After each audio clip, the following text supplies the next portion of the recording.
3 more minutes? My clock. Yes, sir. Okay.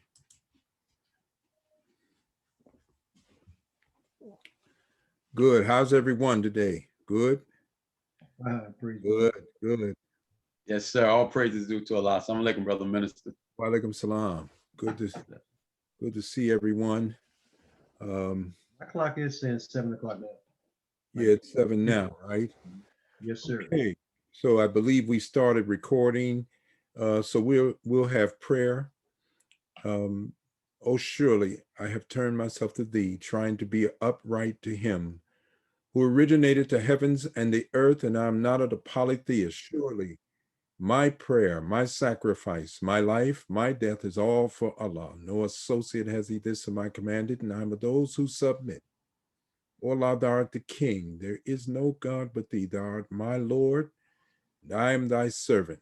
I have been greatly unjust to myself, and I confess my fault, so grant me protection against my fault, for none grants protection against fault but thou, and guide me to the best of morals, for none guides to the best of morals but thou, and turn away from me the evil and the indecent morals, for none can turn from me the evil and the indecent morals but thou. O Allah, make Muhammad successful, and make the true followers of Muhammad successful as thou didst make Abraham and the true followers of Abraham successful, for surely thou art praised and magnified. And O Allah, bless Muhammad, bless the true followers of Muhammad, as thou didst bless Abraham and the true followers of Abraham, for surely thou art praised and magnified in our midst. I mean.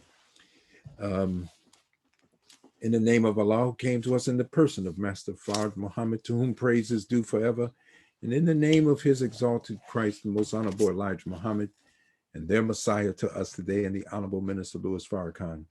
We're happy once again to be before you all with Civilized Man.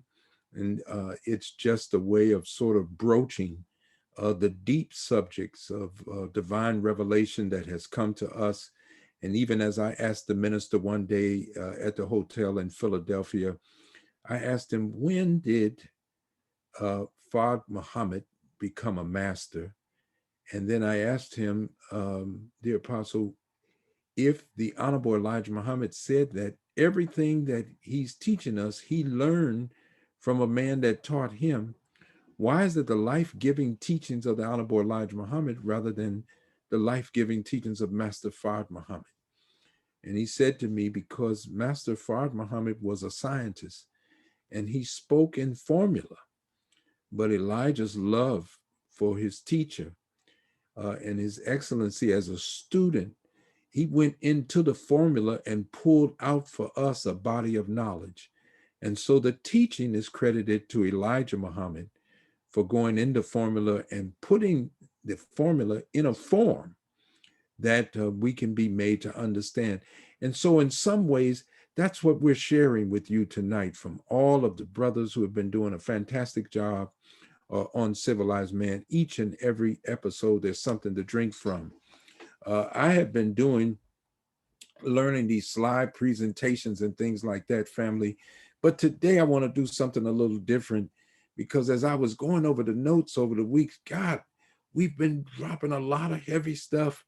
And I'm just wondering if somebody's sitting there where all the mail is on the roof and never got to their front door for them to open it up to find out what was on the inside. So, you know, last week we were reading from the Bible about not let us make man a living soul, but the Lord God made man a living soul. And so one was called Elohim in the first chapter, which is a plural of God. And then one is called the Lord God. And he didn't make man, he created him. He formed him from the dust of the earth. This man, he breathed into him from himself, and this man became a living soul. So unlike the first man who was made, who has not the soul or the essence of God stored up in him. And we went through the components making up the soul, like the components that make up an atom, that you have the mind, the ability to think, you have the emotions, the ability to feel, and you also have the will. You can apply the faculty of conscious and deliberate action toward what you want to do. So these things comprise the soul of the essence of God in man. And I was going over the notes and I realized we were saying for the mind and the way to think, the more you feed on truth, because the thought is the life and the force behind the brain.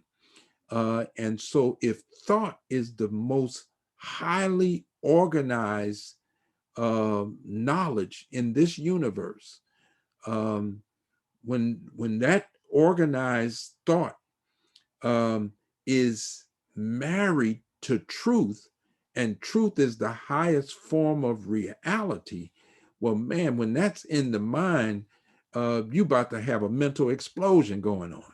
And so, and that's what happens every time revelation comes from any messenger or prophet. It generally follows him an explosion of knowledge. And people are catapulted from a more impoverished, a more disadvantaged state, and they generally are catapulted into a new economic reality. So I wanted to just bring up some of those things. When it comes to feelings, emotion, God has emotions. He tells you, I'm angry. I read that last week. He tells you, I get mad sometimes. I'm a jealous God. But he can master his emotions. And so we're reminded by the Honorable Minister Louis Farrakhan, the mishandling of emotions will disallow you to grow beyond yourself. Whatever and wherever you are right now, you're stuck right there. You're mentally parked right there. You can add years onto your life, but there'll be no real growth. You can't grow beyond yourself if you can't master your emotional state. And of course, when it comes to the will, we should be giving up our will back to the Creator, that we should do his will, believing that his will for us is even better than ours for ourselves. We're in a time where we're dealing with the destruction of old world thought. Follow me now, and the introduction of a brand new way of thinking. This is going to be revolutionary for the soul. And, you know, I was told by Brother Jabril that the Honorable Elijah Muhammad told him of the 6 lessons that are in the Department of Supreme Wisdom, that Master Fard Muhammad took time and wrote out the actual facts himself. These actual facts, if you study them, they represent the acts of the originator. They don't represent anything that came after the originator. They represent his acts. That's why the moon is not in the actual facts. That's why the stars are not in the actual facts, because they're not the work of the that come directly from the originator of the heavens and the earth. But if this man wrote out these actual facts with his own hand, could he be saying that now I have mastered what I did not originate? And by mastering that, that's in my hand now. These are some things we wanted to dive into. So one of the things we're looking at are the attributes that are in us and the attributes that are in God. I'm going to quote the Honorable Minister Louis Farrakhan here, where he says, we live in the creation of God. If God is the author and the source of divinity, how could he create a universe and that universe not be divine? Hello, because divine means of God, from God. Everything in the universe that is created is seated in a principle and functions in accord with a law. And we are taught, since we are created and we live in this universe, that the laws that are in the universe are in our being. We're taught that the principles upon which the universe functions, that's the principle we function on. Study the 9 planets. And in 1929, as far as the scientists of this world were concerned, there were only 8 planets. It wasn't until 1930 that the 9th planet, the far planet Pluto, came out of the darkness. And when it comes out of the darkness, just notice this planet doesn't even get 24 hours of the sun's light, yet it's rotating on its axis 1,037 and a third miles per hour. It just got here compared to the time that the other planets were in the light and made visible. Yet it has caught up to the speed of the other planets almost from the beginning when it materialized out of the darkness. Look at us, dead 400 years, gone from our own over 50,000 years, removed from God, removed from our history and the ways of our people and everything. And overnight, Master Fard Muhammad comes here and begins to share wisdom on the brain of a dead man and woman. And almost immediately, we are up to speed in the light of knowledge and wisdom with people who have studied these things for thousands and thousands of years, lived these traditions, and lived this religion. The universe is divine, and we're created out of it, and we are also. Why, the minister says, are you justified in wearing the attributes of God? If God is separate from you and ain't got nothing to do with you, what you doing wearing his attributes? You have no business wearing the attributes of the Creator and then tell us he's completely divorced from us and has nothing to do with us. Someone said, well, the Quran teaches you, brother, that vision comprehends him not. I said, well, vision is not eyesight. You know, eyesight and vision aren't the same thing. You got people who got eyesight and they ain't got no vision. So no, brother. You need to look up both words, sight and then look up vision, and you'll see that they're not the same thing. He says, why are you justified in wearing the attributes of God if you cannot reflect those attributes that are divine? And remember, the minister teaches us 2 things about attributes of Allah. One, that every attribute is a force, and 2, that attributes have degrees.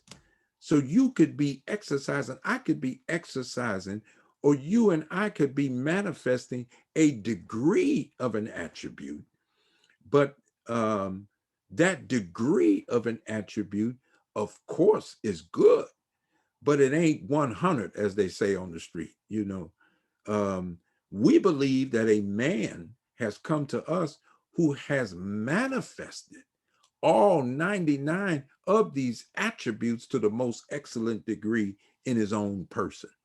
Because when all attributes are developed to their most excellent degree, there you have Allah.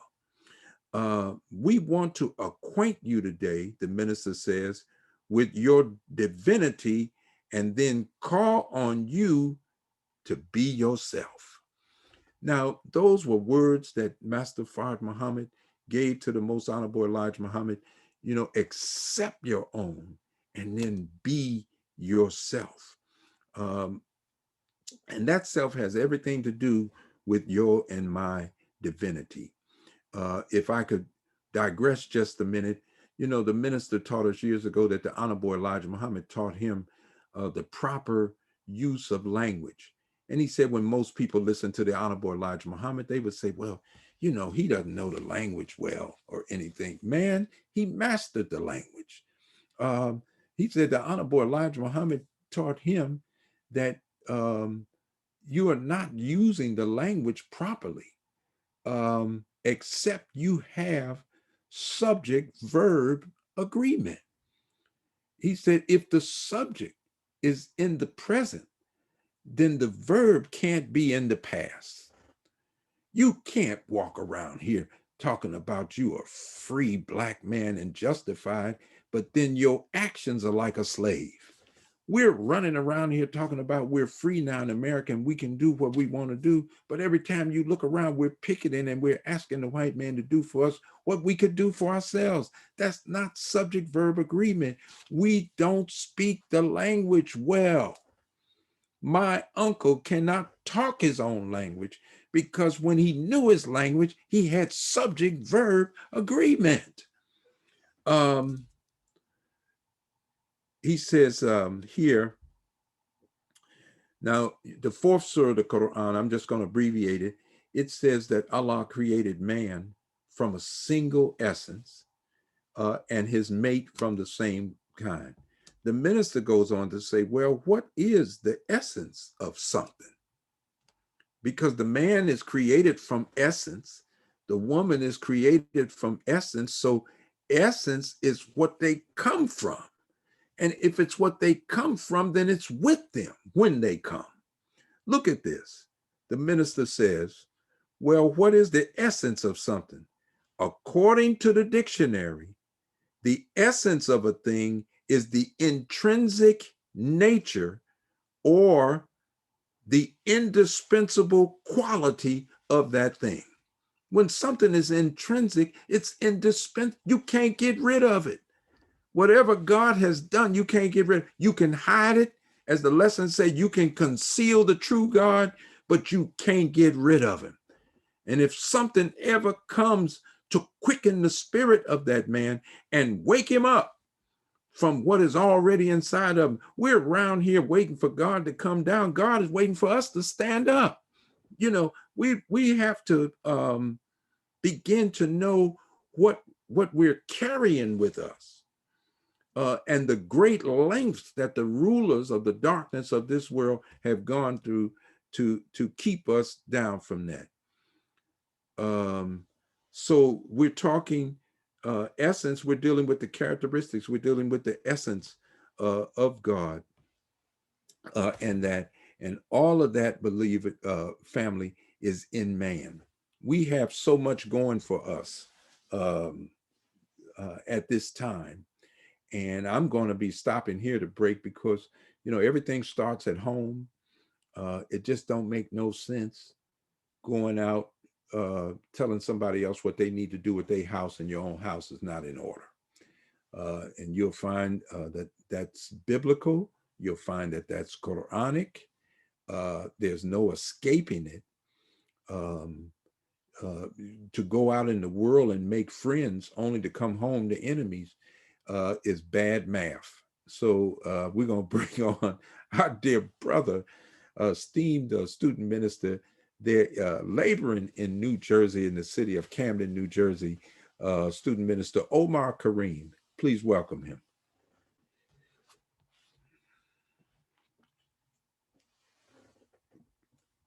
You're mute. Okay, you're unmuted. Good. We can hear you now. Student Regional Minister Rodney Muhammad. Thank you so much, Brother Minister. Yes, sir. Allow me a few moments to talk to our people as we have prepared for them a few words, just a tidbit to help them as they take their steps towards coming into Islam. Well, that was real powerful last week. I hope they're taking notes. Praise God. Well, we like to do part 2 of it this week, and it's marriage in Islam. I don't know if you can see my screen. Yes, sir, we can. Someone, they said they taught me how to move it over where I can see the whole thing, but I see most of it. I can see it, so I'm good. Yes, that's good. All right, so we'd like to start in the name of Allah, most gracious, most merciful. I bear witness that there is no God but Allah, who came to us in the personage of Master Fard Muhammad, to whom praise is forever due. We thank him for his exalted Christ and Messiah, the most honorable Elijah Muhammad. And we thank the both of them for the man today, our divine leader, our divine teacher, our divine guide, in the personage of the most honorable Minister Louis Farrakhan. And all their names, I'd like to greet you all once again. Assalamu alaikum. Wa alaikum salam. Ramadan Mubarak. Ramadan Kareem. Pray everybody is having a blessed fast.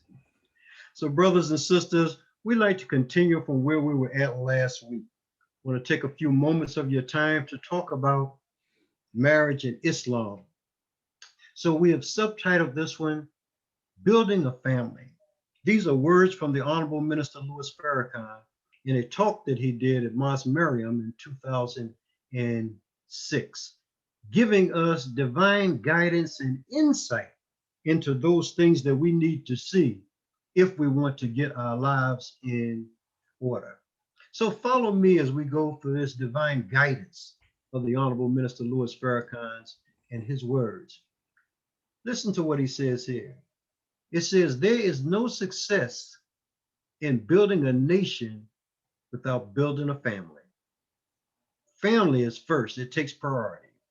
Then he says, there's no success in building a family without respect and honor for the institution of marriage. Stop there.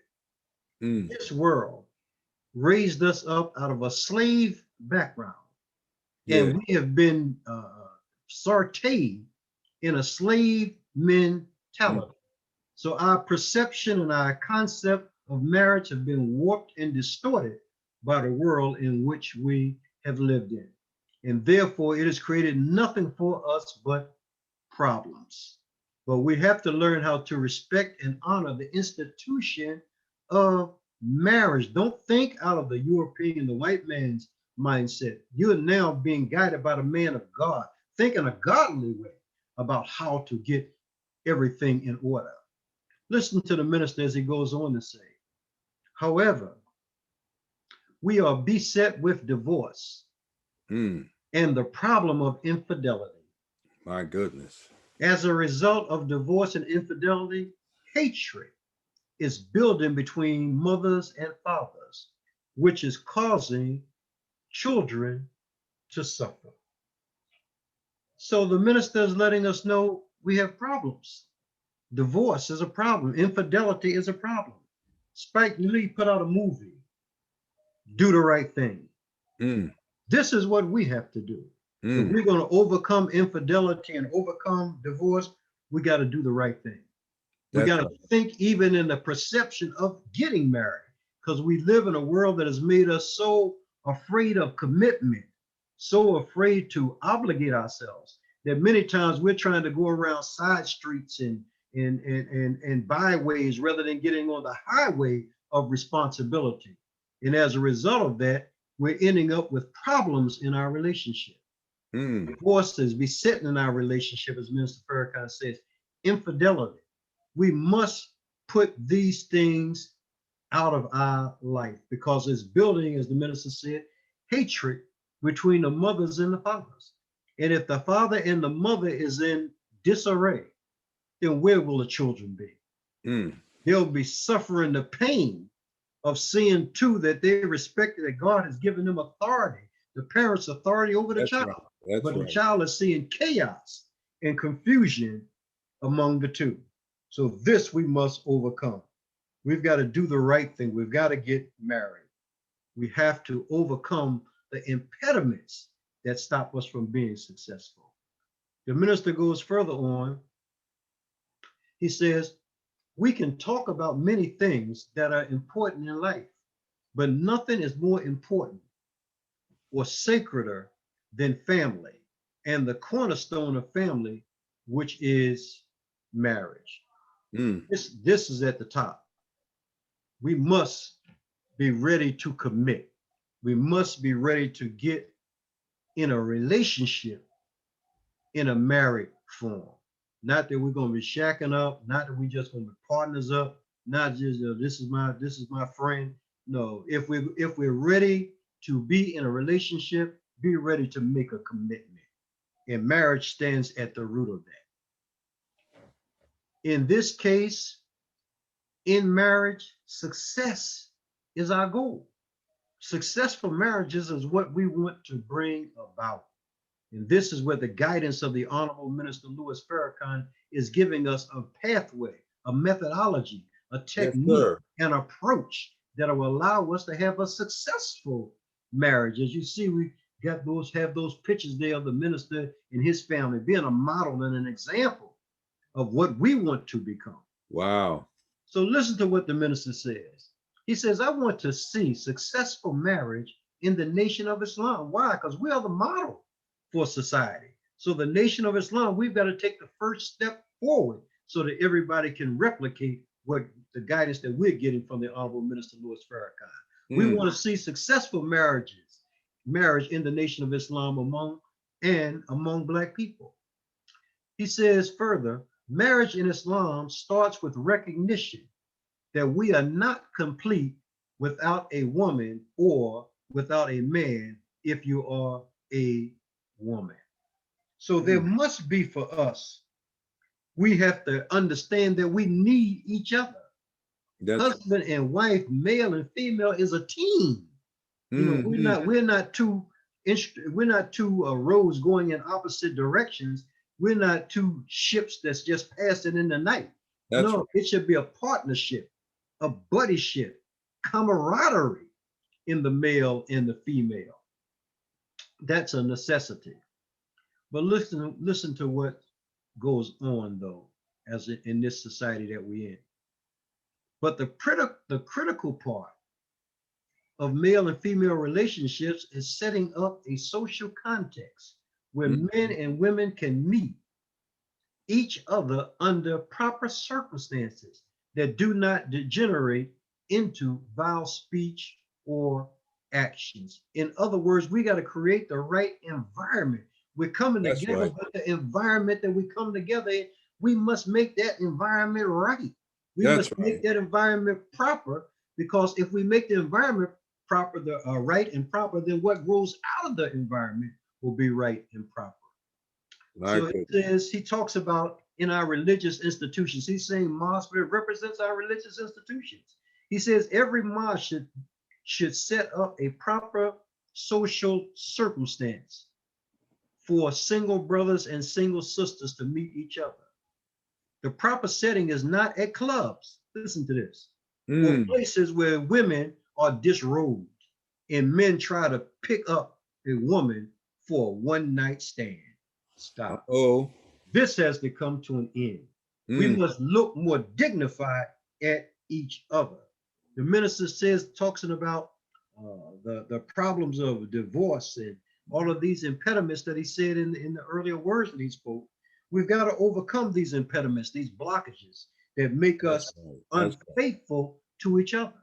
So when we're building this relationship, we've got to do it in an environment that's apropos for success. We're not going to be able to achieve that in no club.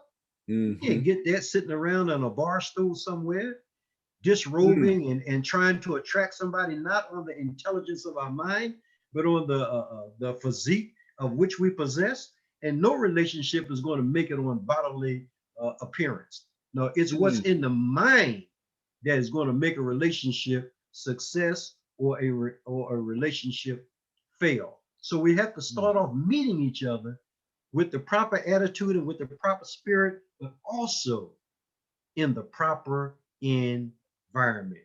We got to give up these one-night stands. We want to be like a car accident where we just hit and run. No, that's got to stop for us. Look further as we go on in this. Making a strong family. Look at the wisdom of the Honorable Minister Louis Farrakhan, guiding us, teaching us how to stay away from the things that will be destructive in our relationships, so that we don't think about one night stand kind of thing. You know, when a car is in an accident and it hits somebody and it keeps going, you know, they call that hit and run. Well, that's how it is if we're going to be in clubs and meetings and looking for just a one moment of interaction with each other. No, that's no good. We've got to be more committed. We got to be more looking to bring down the favor of God on us from the things that we're trying to do. So here the minister is talking about us making a strong family core. Wow. Listen, he quotes Jesus here. He says the Bible says that Jesus Christ is the head of man, and man is the head of woman, and woman is the head of children. Stop there. The minister is teaching us the value of structure, that we Mhm. have to have structure in our relationships, That's right. because this world has knocked the structure out in our relationship. So we have not been able to put our things in the right order. So the minister's telling us how to get it back in order. Man Wow. must be the head of woman. Sister must see a man that she can honor and respect. She's going to try the man, Right. because the minister have said in other times, the man is like a bridge for a woman. A woman is going to try that bridge before she crosses to make sure that it can handle the weight and the responsibility of taking her across. So a man must be respected in the eyes of a woman. Mm. Man is the head of woman. And in the structure of family, woman is the head of the children. So if the man is right, then the woman can get right.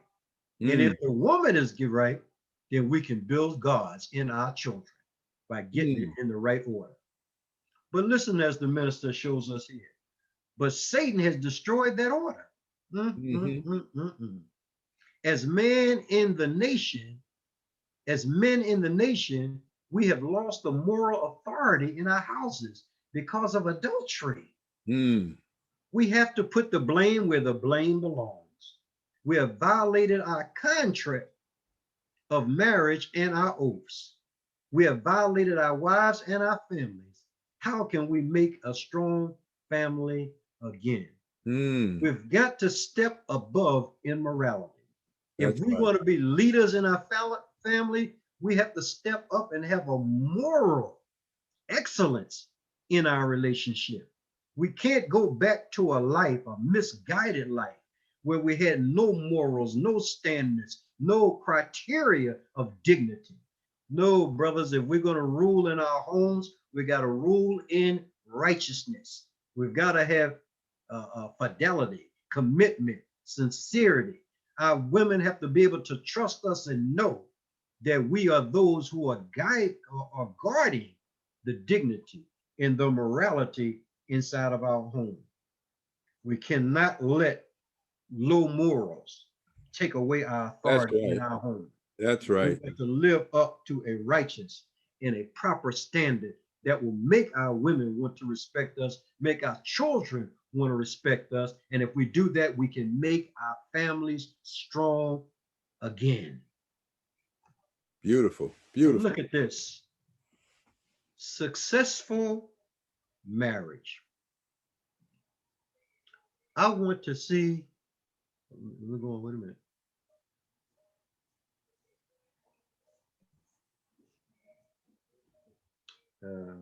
Hold on, give me 1 minute. Let me get up to the next thing. Oh, thank you. Successful marriages. We've got to get away from breaking up our homes. Mm-hmm. Our homes, we've got to stop this perpetual destruction of our own families, because this is what the enemy always wanted. He's always want to never see us be a partnership, never want to see us in unity. So we've got to circumvent this broken home syndrome. So the minister says in my conclusion, we have had enough of the pain of a broken home, Yes. a Yes. broken marriage, That's right. and confused children who don't know what's going on. If we're not in harmony, how can you expect our children to understand what's going on around them? We must produce Mm-hmm. harmony, unity, consistency in the home. He says, if we have, then let us try. We have to stop this broken marriages and confusing our children. If we have, then let us try again to make our word our bond. In other words, if we've been destroying our families, let's start all over again. Let's try this thing again, and let's try to get That's right. this thing started in the proper order and in the proper way. He says, let us try again to make our word our bond, rebuild our marriages and families, rebuild the broken trust, in the process, rebuild our nation. Brothers, sisters, it is never too late to get back on track. It's time for us to rebuild. That's Time right. for us to rebuild time for us to rebuild. Rebuild. What time is it? It's nation time. Nation. Brothers and sisters, may God bless you to become a part of this wonderful nation of Islam. Let's rebuild our families. Let's make the world respect us once again and be those that God can look down on and say, my servants, male and female, in which he is well pleased. Minister Rodney, thank you for an opportunity Man, to thank allow you. me to speak as I return it Yes, back to our sir. regional minister, Minister Rodney Muhammad. Assalamu alaikum. Wa alaikum Walaikum salam. salam, brother. That was just so powerful, man. The structure, and you know, our enemies have had a field day with us, breaking down our family structure, where they trace a lot of the delinquency, antisocial, and even criminal behavior in society to the broken home. So thank you so much for that. I mean, some people think it sounds corny and redundant. People keep saying that, but you know, as you said, the marriage is not easy. It's a struggle. As the minister has always said, man was made to face difficulties, and women, and we can't stay away from each other. So we might as well go on and face the difficulty and struggle to figure out how to do this thing, as you said, do the right thing and do it right. So thank you so much for that. And we want to go on now to righteousness, the moral compass. And Come on. you know, I once saw what Brother Jabril said, righteousness was one of the highest forms of mathematics. Got to look into that one, boy. So, but our brother from Willingboro, New Jersey now, Brother Brian Muhammad, student minister, Brian, he's been laboring there now for some time, and we're very proud of their efforts. And I forgot to congratulate Brother Omar. They made their Savior's Day gift goal in Camden, New Jersey, and they certainly did it in Willingboro, New Jersey. So y'all got the Jersey boys coming on with it. But welcome to the program for Brother Brian Muhammad. Assalamu alaikum. Assalamu alaikum. In the name of Allah, the Beneficent, the Merciful, I bear witness that there is no God but Allah, who appeared to us in the divine person of Master Father Muhammad. I further bear witness the most honorable Elijah Muhammad is the exalted Christ. And we further bear witness that the Honorable Minister Louis Farrakhan is the living Messiah in our midst. Once again, my family, Assalamu alaikum. Ramadan Mubarak. Ramadan Kareem. Family, tonight we're dealing with righteousness, the moral compass. So I'm gonna share my screen here. So give me, and okay. And we're gonna start with a verse out of the Holy Quran. Can you all see that? I can see it. Yes, sir. I'm able to see it. So in the Holy Quran, my dear brothers and sisters, in Surah 2, verse 35, it reads, Bismillah ar-Rahman ar-Rahim. And we said, O Adam, dwell thou and thy wife in the garden, and eat from it a plenteous food wherever you wish, and approach not this tree, lest you be of the unjust. Now, what I want to call your attention to in this verse is this tree.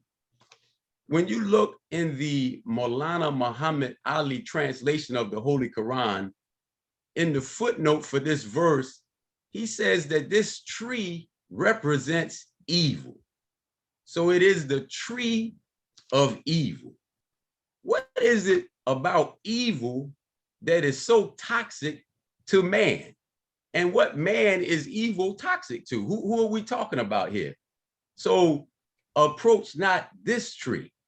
When you study Bible and Quran, you find all throughout these books that man is warned against evil.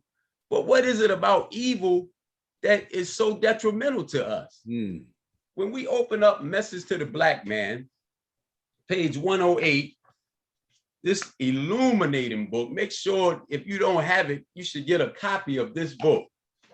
The Honorable Elijah Muhammad writes on page 108, he says, the Black people are by nature the righteous. They have love and mercy in their hearts, even after trying to live the life of the devils. This Mm. is still recognized in them. When That they he are chooses. fully in the knowledge of self, they will do righteousness and live in peace among themselves. So here the most honorable Elijah Muhammad is showing us that our nature is the nature of righteousness. Mm-hmm. So brothers and sisters, that means that evil to the original man is like kryptonite was the Superman. It robs you and weakens you and robs you of your power. Yeah. Thus, Allah says in the Holy Quran, again in Surah 30, verse 30, it says, so set thy face for religion being upright, the nature made by Allah in which he has created men. Now look at that. Set thy face for religion being what? Upright, not low down, upright. The nature made by Allah in which he has created men. Now, as our dear brother, student minister Rodney has been showing us over these past few weeks, notice in the Quran there it didn't say mankind. It's talking about a particular man. It says man here, not mankind. Because when you look in Bible and Quran, you find where mankind is mentioned, and it takes the wisdom of the honorable Elijah Muhammad to illuminate the hidden wisdom that's in these verses. See, this is talking about the original man and our nature being the nature of uprightness. Now, when we say nature, what are we talking about? Nature, instincts, or inherent tendencies directing conduct. Inherent, existing in someone or something as a permanent or inseparable element, quality, or attribute. So your nature, inherent tendencies directing conduct. Now, what is it, brother and sister? Why is it so important that we understand and have the knowledge of our own nature and the nature of those that we live among? What are the consequences of the rejection of the knowledge of your nature and the nature of those that you're living among?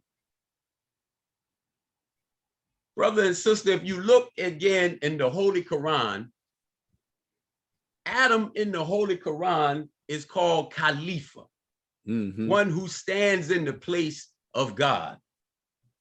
The Bible and Quran teach us that Adam was given power and dominion over God's creation. But the Honorable Minister Louis Farrakhan has said to us that power and dominion presupposes knowledge. You can't have power and dominion if you don't have knowledge.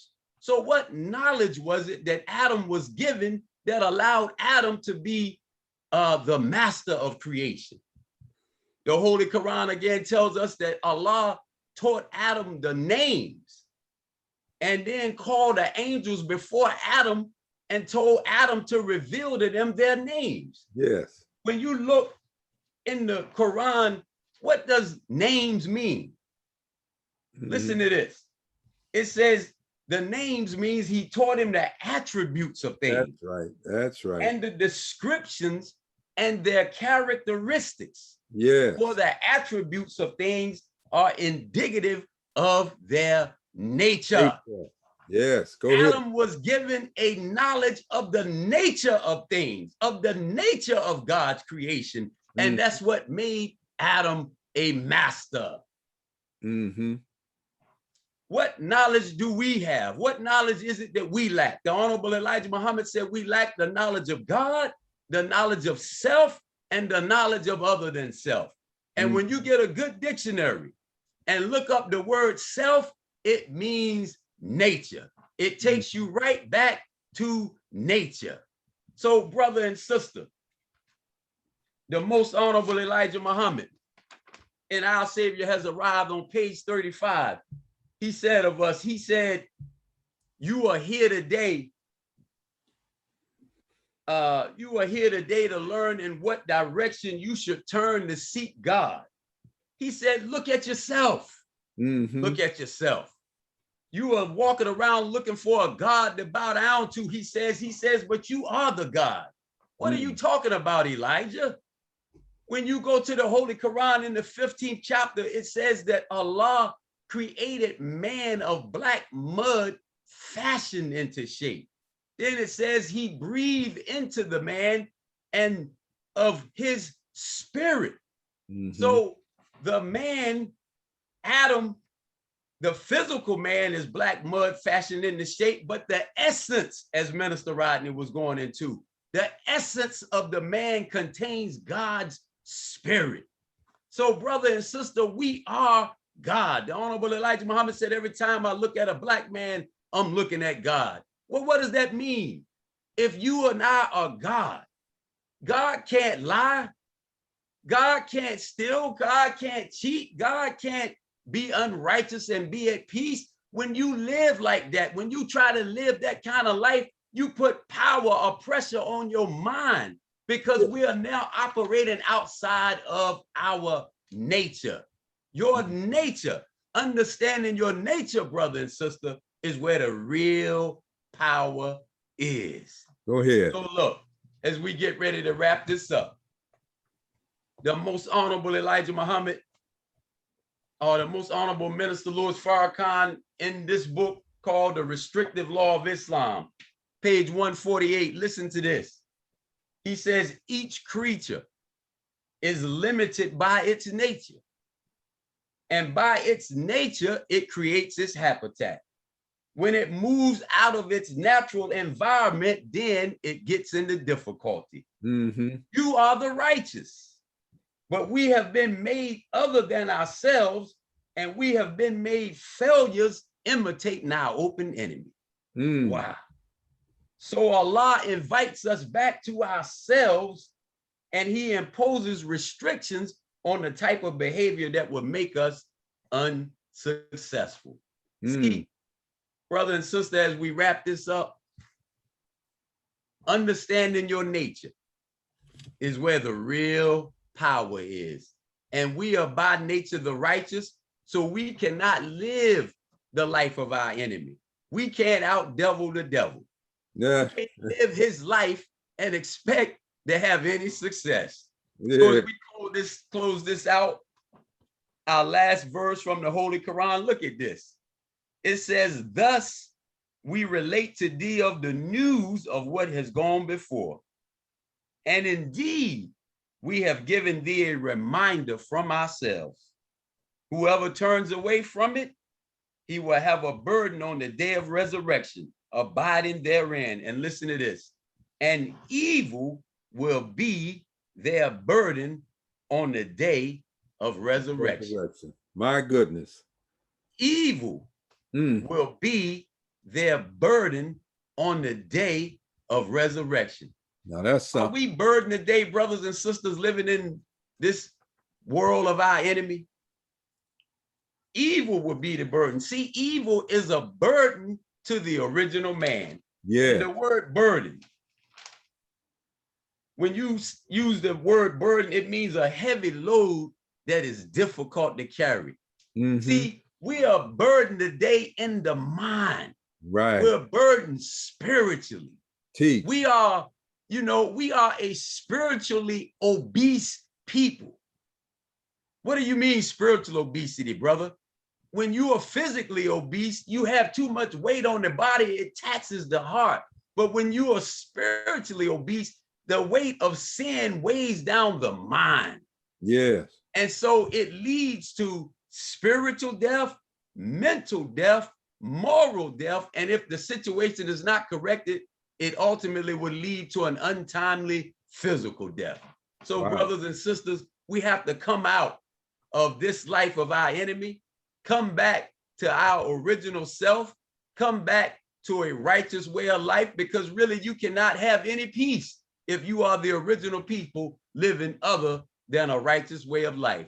So with that being said, brothers and sisters, I give the floor back to our student minister, Rodney Muhammad. May Allah bless you and thank you for this few moments. Thank Assalamu you, Brother alaikum. Bernard. Wa alaikum salam. Thank you so much, beloved. Thank you so much. I'm going to move right along. We have a section called Money, Good Homes, and Friendships in All Walks of Life. And so I want to bring on our brother, student minister Keith Muhammad from the great city of Chester, Pennsylvania, to talk about money, good homes, Yes, and sir. friendships in all walks of life.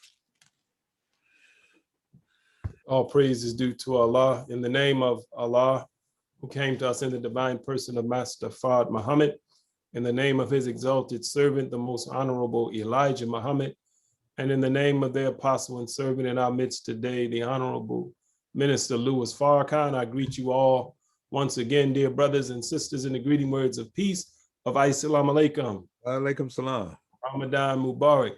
Ramadan. Once again, I'm honored and I'm humbled to be a part of this great work, the work of the resurrection of the dead. I'm grateful to Allah to have met a man who met a man who met God.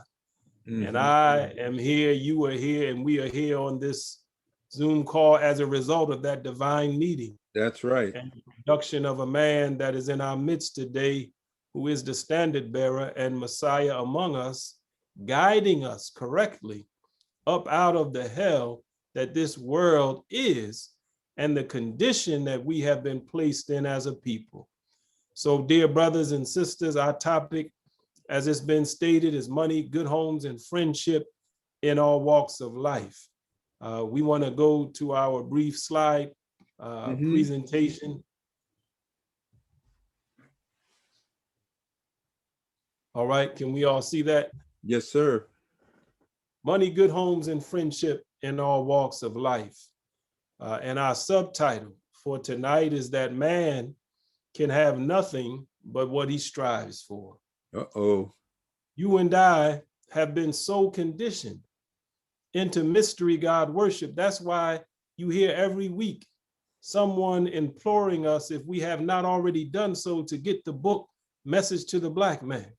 Because in the very first chapter on the first page, the Honorable Elijah Muhammad begins to deconstruct and destroy the mystery God worship that has us sitting around waiting for somebody else to do for us what only we can do, we can get up and do for ourselves.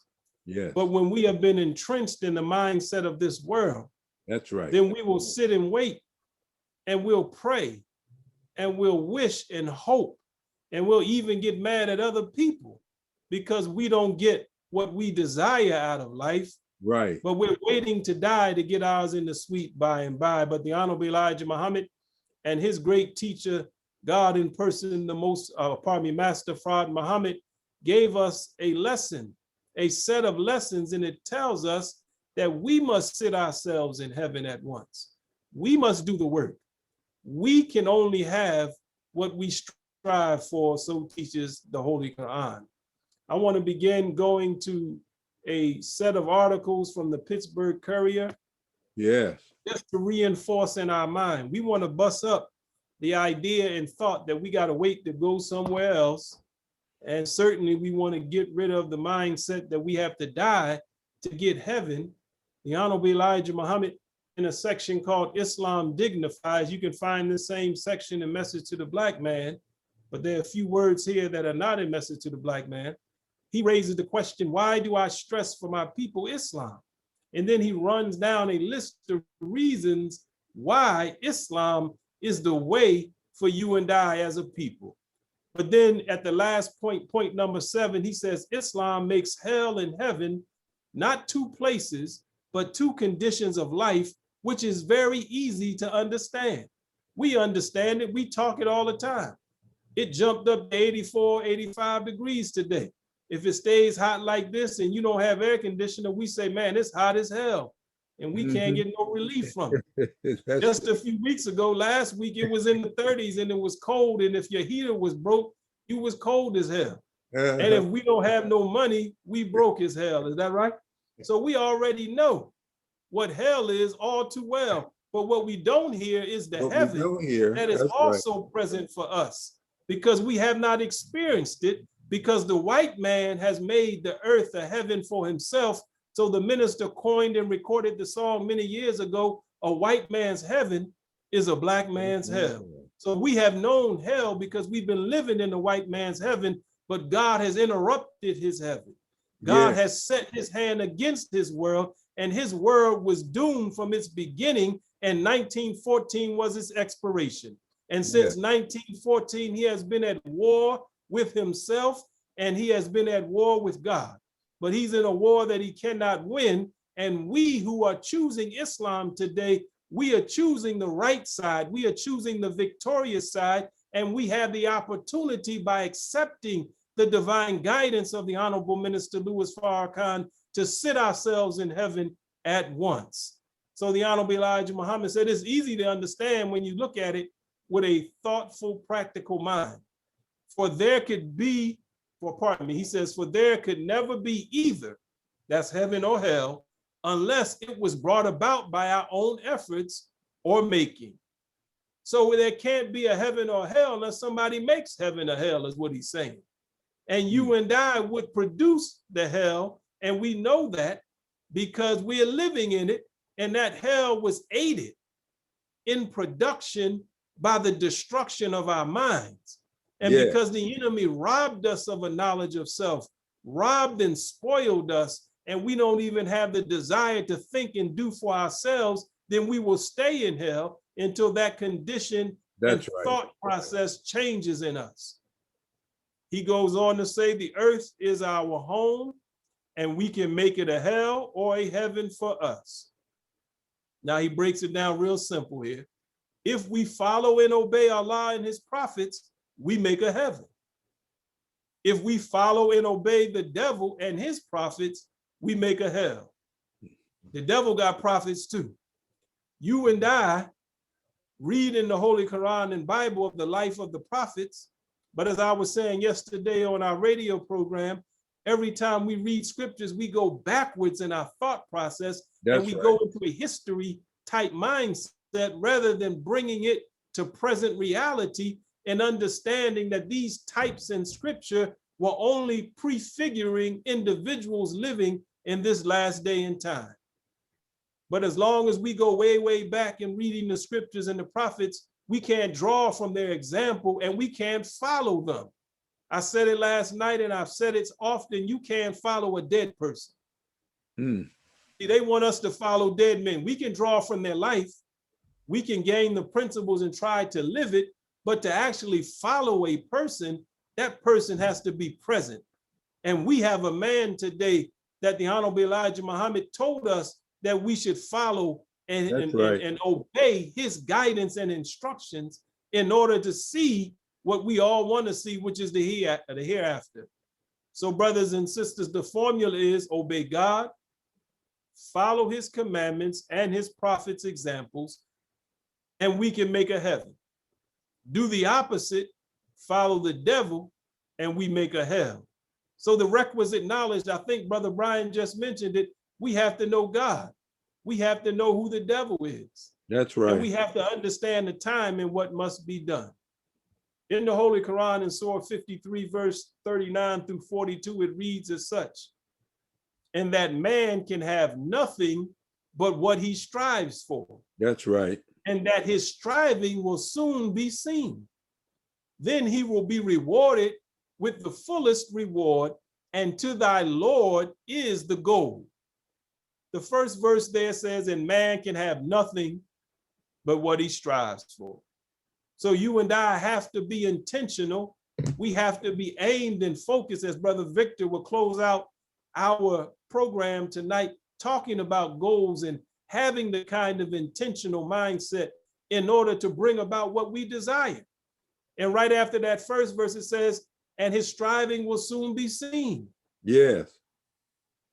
See, we sometimes we get into the parroting language in the nation. How you doing, brother? I'm striving. Well, ultimately, what you're striving for will be seen. So if I don't have nothing, if my life is a hell, then what I've been striving for?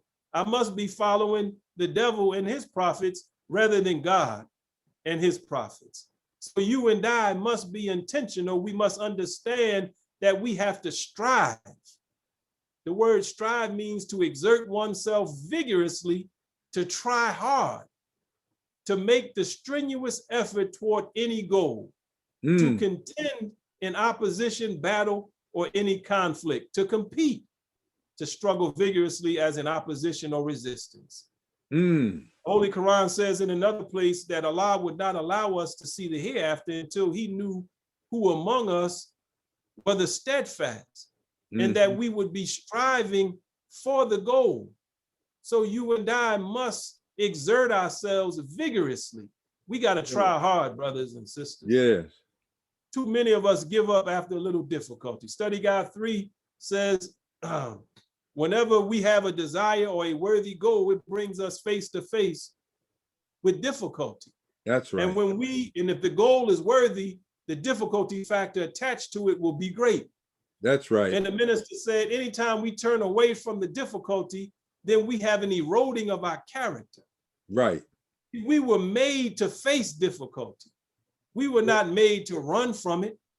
But like our brother the other day, when he in his heart was moved by the words of the Honorable Minister Louis Farrakhan and put up a tweet saying so much, he turned around and bowed down to the forces of this world, and he didn't want to fight against them because he didn't have, obviously, in himself enough conviction or enough courage to stand against the assault of the devil and his prophets. So you and I, brothers and sisters, if we want money, good homes, friendship in all walks of life, as I've been saying over the weeks, we have to acquire knowledge in those areas and then strive hard. That's why hearing Brother Omar every week helps us to see how we can make a good home, because marriage is the cornerstone of family. That's right. Marriage is what makes a house a home, and with the children, it makes it a family, and then you can produce heaven within that environment. We can't be immoral and get to the goal that we desire of having heaven while we live. That's right. That's right. See, what we are getting in the minister, brother, astute minister Rodney's identifying and giving us insight into the reality of God, that's absolutely necessary in order to achieve money, good homes, and friendship in all walks of life. So our striving, our efforts must be one that is determined, and then we must not wish and pray and hope, but we must aim at a goal and then seek out the knowledge that will allow us to produce the outcome we desire. That's right. That's right. We must be intentional, an act or instance of determining mentally upon some action or result, the end or object intended or purpose. You know, we just get up and go with the flow. What you getting into today? I don't know. I don't What's know. up? What you up to? And then the first person to call you to do this, you go with that, you go with this. No, we have to wake up intentional. We have to wake up with an aim and purpose. That's why Ramadan, the month that we are in, is so beautiful and so powerful. And it resets and recalibrates us as Muslims, because each day is intentional. We get up, we aim toward a goal, and we fast in the name of Allah. We read the Holy Quran.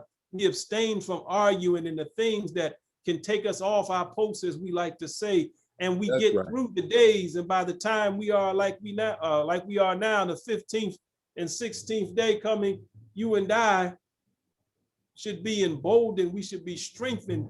Our mind should be clear, and we should feel more of that heaven that we desire, because we're producing it. First, with the internal array of our very being in harmony with the will of God, and then setting our homes in that same type of order.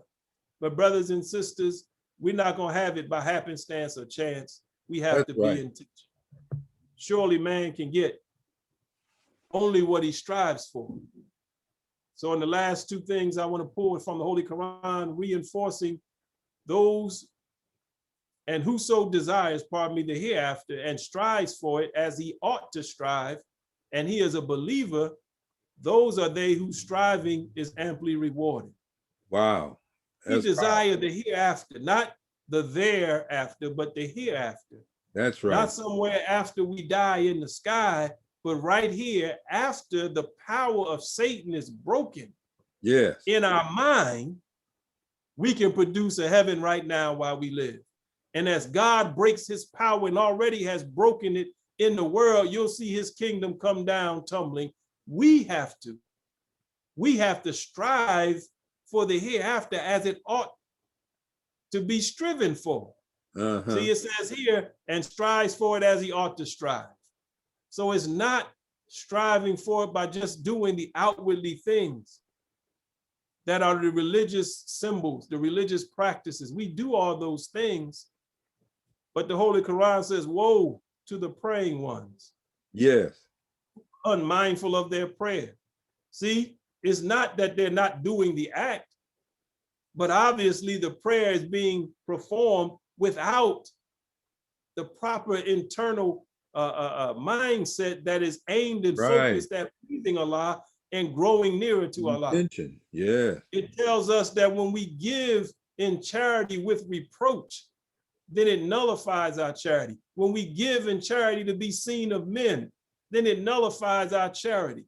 If we want to do it for applause, we get the applause. That's all the reward we get. But if we strive for the hereafter as it ought to be, as we ought to strive, then we're doing it with an intent to please Allah.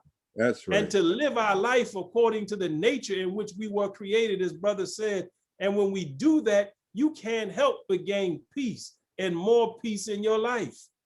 The more you get your life in line with the order that God has ordained for it, and you can't get it if you don't know what it is. That's why you need to be on the Civilized Man and tell your brothers, your sisters, your family, your friends, that they need to get with the guidance of the Honorable Elijah Muhammad in the person of the Honorable Minister Louis Farrakhan in order to have heaven while they live.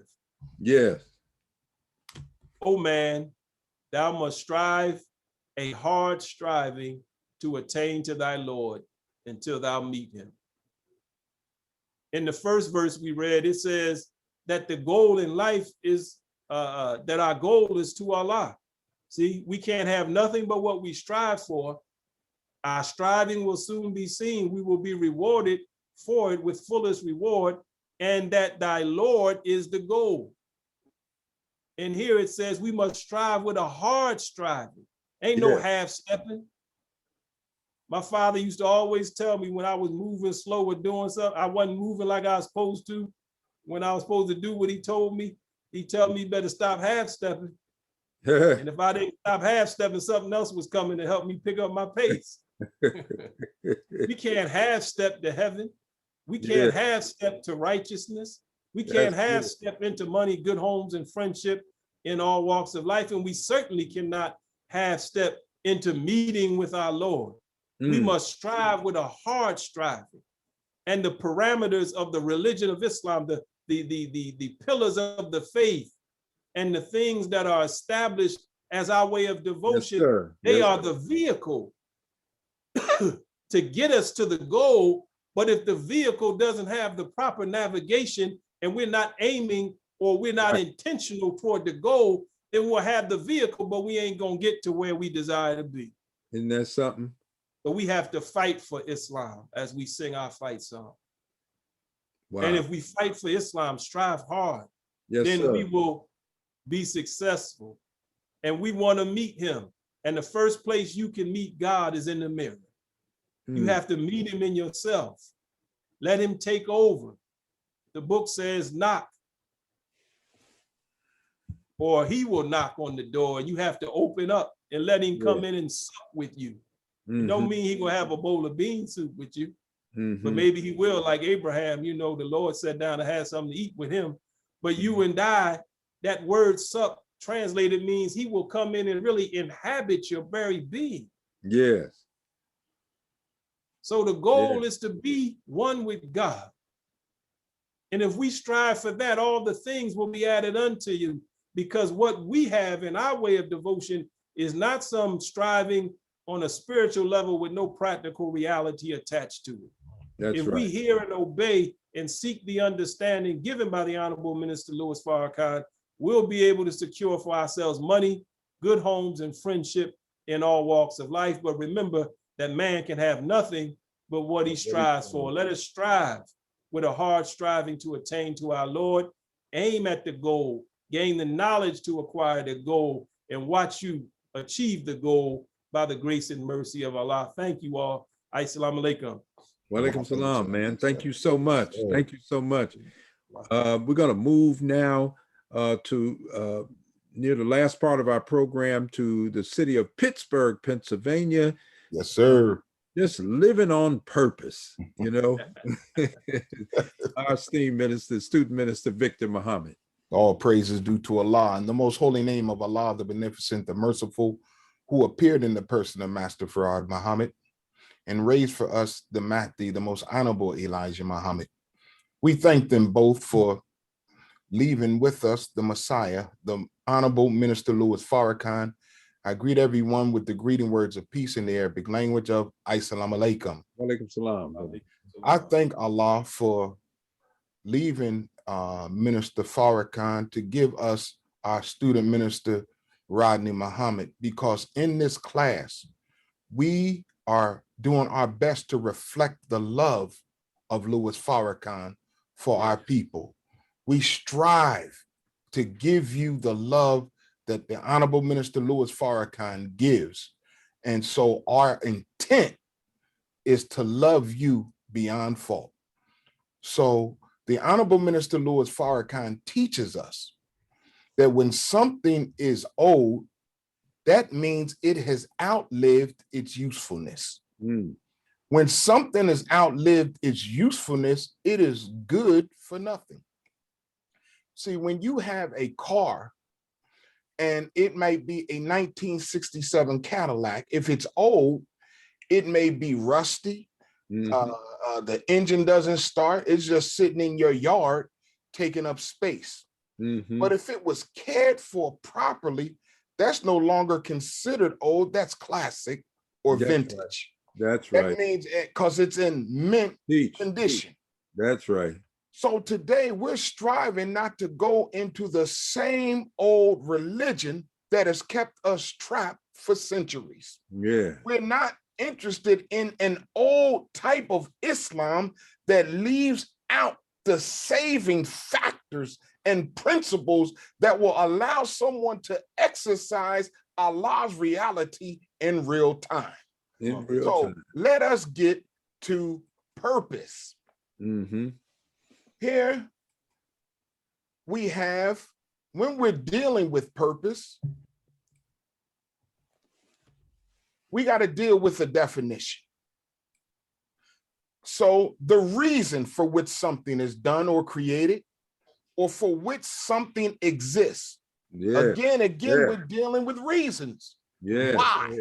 Why this thing is, that is its purpose. And it's also a verb of have as one's intention or objective. As you see, I was in Brother Keith's house today. Yeah. Come on, brother. Cheating off his notes on what he was going to say today. But in reality, all of this ties together because this is a universal teaching. Yes. When you have something that's universal, it fits in all applications. Yeah. Some of us have a universal remote that goes to the cable box, the DVD player, and the television. You can work off of one remote control. What I'm saying is, with this universal teaching, you can work every aspect of your life. Yeah. Everything that needs to be done, you can work in this teaching. So we want to find the purpose. What is the reason behind this teaching? Our reasoning is universal and scriptural. So it says in the Genesis, and he said unto Abram, know of a surety that thy seed will be a stranger in a land that is not theirs, and they shall serve them, and they shall afflict them 400 years. And also that nation whom they shall serve will I judge, and afterwards they shall come out with great substance, and thou shalt go to thy fathers in peace.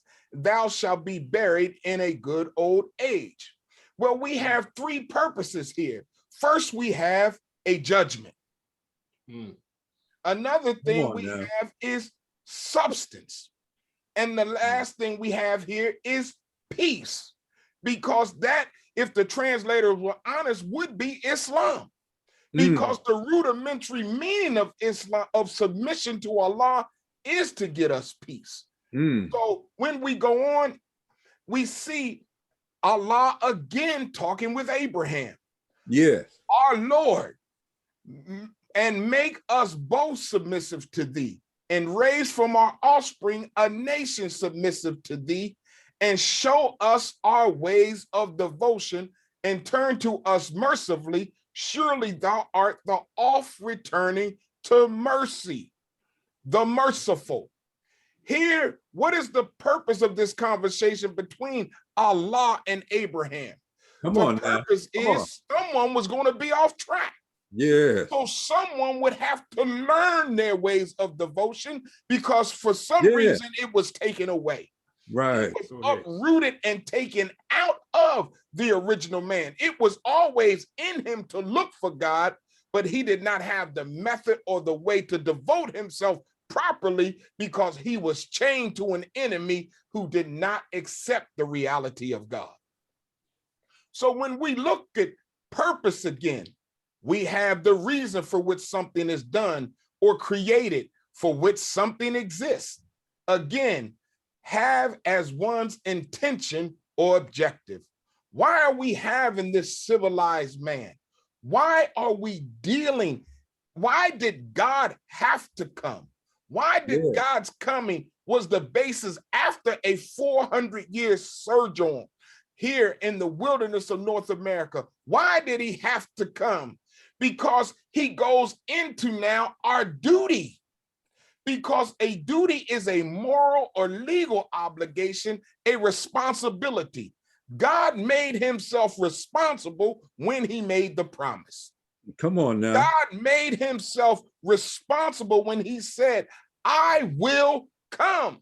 But he wasn't coming till after that people did 400 years. So Right. a duty is a task or an action that someone is required to perform. So God had to come. But on God's coming, he doesn't settle for coming. Now he has to raise. Once he raises a man, then he sends a man with the innate ability to teach and train a people as if God was on the scene himself, that you would not get results if you didn't recognize the God and the messenger he raised. Teach, teach, teach. So here, the Honorable Elijah Muhammad talks about a people that have been symbolically swallowed up by the slave master, and his children must now be brought out of this race of people. This is a purpose. This is done intentionally. And taught the knowledge of their own. Allah is holding the affair in person in the name of Master Farad Muhammad. Now, to all you naysayers, Allah is holding the affair in person under the name of Master Farad Muhammad, because you weren't ready to deal all into Allah's knowledge himself. So he had to come in a form so that you can understand. So as the Quran says, why do you look for a God that can't hear, that cannot see, that cannot speak? See, this God is always personified, but you want to mystify him, and we cannot go with this. That's so right. now our That's intentional purpose is to introduce to you the reality of God, and he has chosen us today to be his people and establish forever a people of righteousness and a people with unlimited knowledge of the divine supreme being. The last one of these will become greater than the greatest of this world. Message to the Black Man, pages 49 and 50. Go ahead.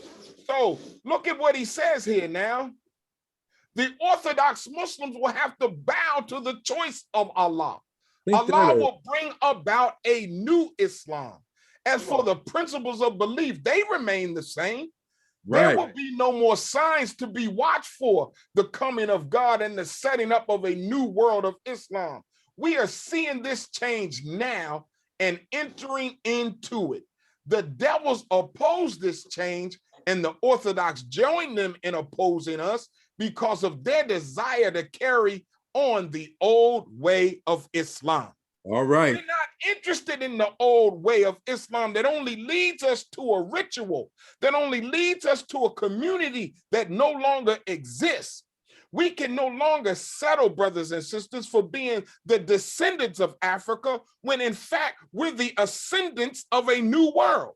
We're ascending now into a new, higher knowledge, and we're not going by worldly arithmetics, but we're dealing in Allah's faithful mathematics. Yes. So when we look at this now, those, I can't read the top of that screen. Can somebody start that sentence for me? Allah will place those. Allah will his place choice. those of his choice in authority in the making of a new world. Others must obey whomever he puts in authority, or find themselves fighting against the power of whomever they hold to be on their side and in their favor. We must have a new world. We accept for a new nation completely. What is the reason? What is the purpose for this whole teaching? Is to bring something new. If that which was old was sufficient, it would have never fell victim to Yaqub or his made man's civilization. We have to have a blockbuster to block the to bust the block of white supremacy imposed upon us by Yaqub's children. Yes, yes. So this is our purpose. Our purpose is we must have a new world, and we accept for a new nation completely. May Allah continue to bless us with the light of his understanding. Oh, man. Assalamu alaikum. Wa alaikum salam. Man, this has been a powerful night. And man, we got folks on here on the call with us. I know they trying to get to break their fast. I'm gonna bring Brother David on to tell us how. And I really thank you, Brother David, for the work you're doing. We put all those new emails on the line, so I notified them that they could come on tonight, and they knew just where the link was. So, you know, we'll keep doing that, and let's keep adding them on. Brother David Hassan. Sir, praise be to Allah. Great teaching tonight, brothers. Oh, man. In the name of Allah, the Spectacular. Yes, sir. We thank Master Father Muhammad for his coming to us, because we were most in need of his help. That's right. Poor, naked, out of doors, suffering under slavery and death, yet he saved us. But you know what they say about a man, a hungry man? You can give him a piece of fish tonight and he'll eat for the evening. But it'd be better that you taught that man how to fish. Yes, sir. And he may eat forever if he applies what you teach him. So we thank Master Father Muhammad and the Honorable Elijah Muhammad, because they taught us how to do for ourselves. And they taught us to clean up our hearts and our minds, put on a new garment. That's right. See how it feels, you know? See if you can absorb some of that energy and that respect you get now from people who don't see you as that old Negro that they thought that you were.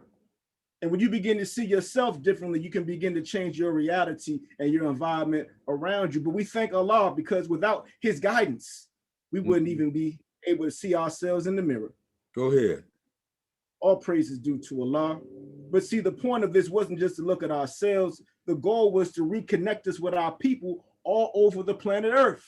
Yeah. And as we fulfilled this work of Master Father Muhammad, he promised us a great reward, not just silver and gold, because we had that when we were brought over here in chains. But he wants to give us the greatest gift, and that is the gift of his mind. That mathematical, scientific, analytical mind they stole from us, backed by the will of the originator of the heavens and the earth. So with that mind, brothers and sisters, I mean, any problem that we face together, we can solve. Any challenge or condition that we have, we can change. Any history that needs to be made, we will make it, because Allah, God, is with us. And the evidence of that today is clear. In the Honorable Minister Louis Farrakhan, for over 40 years, he has rebuilt the nation by Allah's grace from pretty much dust. But we thank Allah, we wouldn't even be here tonight without him. So brothers and sisters, this is an invitation to life again, an invitation to join on to your own. Please email us if you like to accept this invitation at mosquedvr@gmail.com. That is mosquedvr@gmail.com. Leave us your name, your phone number, the city where you live, and one of these powerful representatives that you heard from tonight will reach out to you with their staff, and we will give you some next steps in the process. And I would just say this, brothers and sisters, bringing it down to the modern times, we don't have to just read about Jesus and Muhammad, peace be upon them. We don't just have to read about Moses and Aaron. We don't just have to read about Gabriel Prosser and Nat Turner. We don't just have to read about Noble Drew Ali and the Honorable Marcus Garvey. We have a modern day living Messiah and Christ with us today in the Honorable Right. in the Honorable Minister Louis That's Farrakhan. right. That's right. We are living in the time that we can not just study and read about them, but if we really love God, we will help them. Please email us at mosdvr@gmail.com. I thank you for your time tonight. Ramadan Mubarak. Assalamu alaikum. Wa alaikum salam. And so one last point as we close out, for all that are on the line, we need the help of all the believers. This is one of the easiest ways to fish now. All you have to do is guide people to that email address. We will get the link to their email inbox, and they can come be a part of this program. If every believer in the Delaware Valley just brought one person to the call, we are working desperately to try. And I want to congratulate Pittsburgh on the new X's, and Wilmington, Delaware, of course, pulled new X's in. We had a couple of people recite, so we have some, and we have letters going in now.